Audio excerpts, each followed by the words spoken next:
many more attractive materials that in fact are much more widely distributed.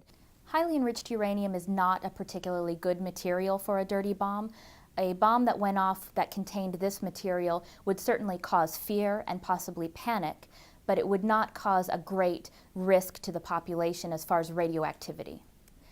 This material is what raises the red flag with me, because I'm much more concerned about a nuclear weapon. And while this material is not enough, it's indicative of the fact that it's out there, and we'd like to be able to say that this material, the most dangerous material that we're worried about for a terrorist nuclear weapon, highly enriched uranium, is completely locked up. And every time we see something like this, it tells us that it's not.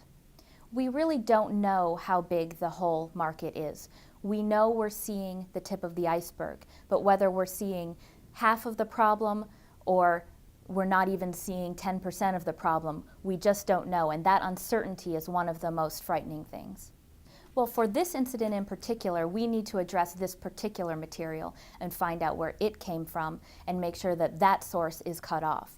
For the broader issue, we need to acknowledge that highly enriched uranium is a dangerous material. Its security is not being addressed everywhere where it's located, and we need to make sure that nuclear material security remains a high priority.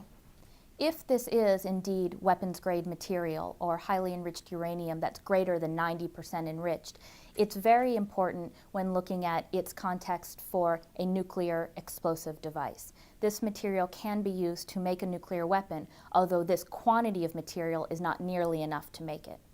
And how much would you need to make a nuclear weapon? In order to make a nuclear weapon with weapons-grade uranium, you need approximately 20 to 25 kilograms at least, much more for a crude nuclear weapon, and that means at least about 50 pounds.